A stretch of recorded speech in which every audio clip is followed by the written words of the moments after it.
আসসালামু আলাইকুম প্রিয় সাংবাদিক ভাই বোনেরা এবং প্রিয় দেশবাসী।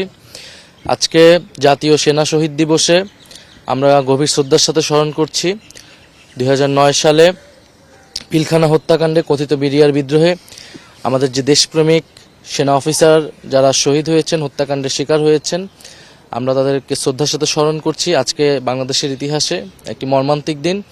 57 জন দেশপ্রেমিক সেনা অফিসার সহ আরও 74 জন, প্রায় 74 জন ব্যক্তি আজকে কিন্তু নিহত হয়েছিলেন। এবং 2008 সালের যেই পরিকল্পিত ষড়যন্ত্রমূলক ইলেকশন, সেই ইলেকশনের মাধ্যমে আওয়ামী লীগ প্রথম টার্গেট করেছিল বাংলাদেশ সেনাবাহিনীকে, এই প্রতিষ্ঠানটিকে। কারণ বাংলাদেশের গণতন্ত্র, বাংলাদেশের স্বাধীনতা, সার্বভৌমত্বে রক্ষায় সবচেয়ে বেশি অগ্রণী ভূমিকা রাখতে পারত এই সেনাবাহিনী। ফলে সেনাবাহিনীকে দুর্বল করা এবং যে একটা মাস্টার প্ল্যান নিয়ে 2008 সালে আওয়ামী লীগ ক্ষমতা এসেছিল, ফ্যাসিবাদ কায়েম করেছিল, সেই পরিকল্পনার অংশ হিসেবে শুরুতেই সেনাবাহিনীর বিরুদ্ধে এই নীল নকশা ষড়যন্ত্র চালানো হয় এবং যার সাথে জড়িত ছিল পার্শ্ববর্তী দেশ ভারত এবং বাংলাদেশ আওয়ামী লীগ, ফ্যাসিস্ট আওয়ামী লীগ, তারা এই পরিকল্পনার সাথে সরাসরি অংশ ছিল। ফলে আজকের দিনে আমরা শুধু শ্রদ্ধাঞ্জলি জানাতেই আসি নাই। আজকের দিনে আমাদের বক্তব্যটি হচ্ছে যে এই হত্যাকাণ্ডের বিচার আমরা চাই এবং বিডিআর যারা গ্রেফতার করা হয়েছিল বিভিন্ন সময়, আমরা মনে করি না যে সেটা সব সুষ্ঠু বিচার বা ন্যায় বিচার হয়েছিল। কারণ আমাদের কাছে কিন্তু পুরো ঘটনাটা আসলে জাতির সামনে এখন উন্মুক্ত হয়নি। ইন্টারিম গভর্নমেন্টের সময়ে তদন্ত কমিশন করা হয়েছে। আমরা চাই সেই তদন্ত কমিশন পুরোটা উন্মুক্ত হবে জাতির সামনে এবং সেই অনুযায়ী তার যে সুপারিশ থাকবে তদন্ত কমিটির, সেই সুপারিশগুলো বাস্তবায়িত হবে এবং জাতি ন্যায় বিচার হবে। সকলেই ন্যায় বিচার হবে, যারা ভিকটিম তারা ন্যায় বিচার পাবে, যারা দোষী প্রকৃত অর্থে তাদেরকে যাতে বিচারের আওতায় আনা হয়। আজকের দিনে আমাদের এটাই আমাদের চাওয়া, এই নতুন সরকার তারা যাতে ইন্টারিম গভর্নমেন্টের সেই যে তদন্ত কমিশন, সেই তদন্ত কমিশনের রিপোর্ট অনুযায়ী কাজ করে। আমরা কিন্তু আজকে সকালেই দেখেছি যে প্রধানমন্ত্রী এবং তার সাথে কিন্তু আমরা দেখেছি রাষ্ট্রপতিকেও, সেটাকে আসলে আপনারও দৃষ্টিতে এসেছে, তো সেটা নিয়ে যদি কিছু বলেন।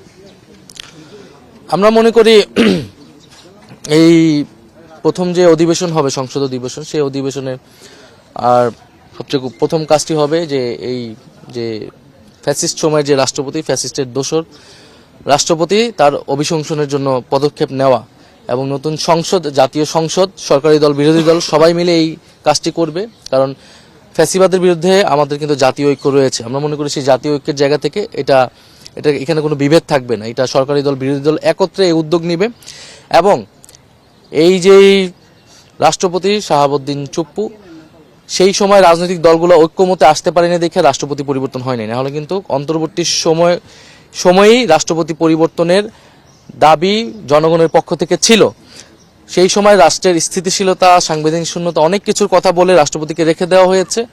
এখন নতুন সরকার এসেছে, নতুন সংসদ তৈরি হয়েছে, তা আমরা মনে করি যে এই রাষ্ট্রপতির এখন চলে যাওয়াটা কেবলই সময়ের ব্যাপার। আমরা সবাই সেই সময়ের অপেক্ষা আছি। কারণ যে গণহত্যা হয়েছিল, জুলাই গণহত্যা সহ সেই সময় যে নির্মম হত্যাযজ্ঞ হয়েছিল, সেই হত্যাযজ্ঞের সময় কিন্তু রাষ্ট্রপতি রাষ্ট্রের অভিভাবকের দায়িত্ব পালন করেনি। তিনি নীরব নিষ্ক্রিয় ভূমিকা পালন করেছিলেন। বৈষম্যবিরোধী ছাত্র আন্দোলনের পক্ষ থেকে কিন্তু কোটা সংস্কার দাবি নিয়ে আমরা রাষ্ট্রপতি ভবন পর্যন্ত গিয়েছিলাম, বঙ্গভবন পর্যন্ত গিয়েছিলাম। তার নীরব ভূমিকা, নিষ্ক্রিয়তার কারণে এই গণহত্যা সংঘটিত হয়েছে। ফলে এই গণহত্যার দায়ে তিনিও অভিযুক্ত এবং তার বিরুদ্ধে কিন্তু আর্থিক অনৈতিকতার অভিযোগ রয়েছে এর আগের থেকেই। ফলে রাষ্ট্রপতি বলতে আমরা যেটা বুঝি, রাষ্ট্রের অভিভাবক, যেই সম্মান, শ্রদ্ধা, ভাব গাম্ভীর্য সম্পূর্ণ ব্যক্তিত্ব প্রয়োজন, তার কোনোটাই আসলে তার নেই, বরং নানা অপরাধে তিনি অভিযুক্ত। ফলে এখন সময় এসেছে তার অভিশংসন করে তাকে সরানো, দ্বিতীয়ত তার বিরুদ্ধে মামলা করে তাকে দ্রুত সময়ের মধ্যে গ্রেফতার করা। এটা আমরা মনে করি এই নতুন সরকারের অন্যতম দায়িত্ব।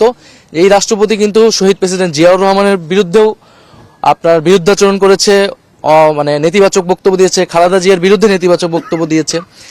এবং ফলে আমরা মনে করি যে ফ্যাসিস্ট সময়ের চিহ্ন যে রাষ্ট্রপতি, সেই রাষ্ট্রপতিকে দ্রুত সময়ের মধ্যে আসলে গ্রেফতার করা প্রয়োজন। এবং তিনি যে ধরনের সাক্ষাৎকার দিয়েছেন সেটাও তো আসলে শপথ লঙ্ঘন হয়েছে। ফলে কোনোভাবেই আসলে এই রাষ্ট্রপতি আর এই দায়িত্বে, এই পদে থাকার আসলে যোগ্য নয়। আওয়ামী লীগের অফিস খোলা নিয়ে অভিযোগ আনা হয়েছে এবং এনসিপি যারা নেতাকর্মী, বিশেষ করে সার্জিস আলম এবং হান্নান মাসুদ, তারা কিন্তু অনেক অভিযোগ করছিলেন যে বিভিন্ন জায়গায়, বিশেষ করে এলাকাগুলোতে তাদের উপর হামলা চালানো হচ্ছে। এটা অভিযোগ না, এটা সত্য। এই সত্যতা সরকারও স্বীকার করেছে এবং সরকার বলেছে তারা আইনানুগ ব্যবস্থা নেবে। কারণ আওয়ামী লীগ আসলে আইনগতভাবে এখন নিষিদ্ধ, তার কার্যক্রম নিষিদ্ধ।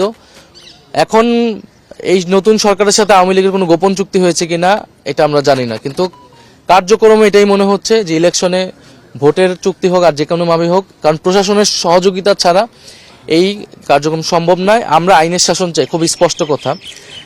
যদি আইনের শাসন ব্যত্যয় সরকারের পক্ষ থেকে ঘটে, আইনে থাকা আইনগতভাবে নিষিদ্ধ সত্ত্বেও সরকার যদি সেটার প্রশাসন যদি সেটা অফিস খোলার বা কার্যক্রম করার সুযোগ সুবিধা করে দেয়, তাহলে জনগণের পক্ষ থেকে আমাদের প্রতিরোধের ডাক দিতে হবে।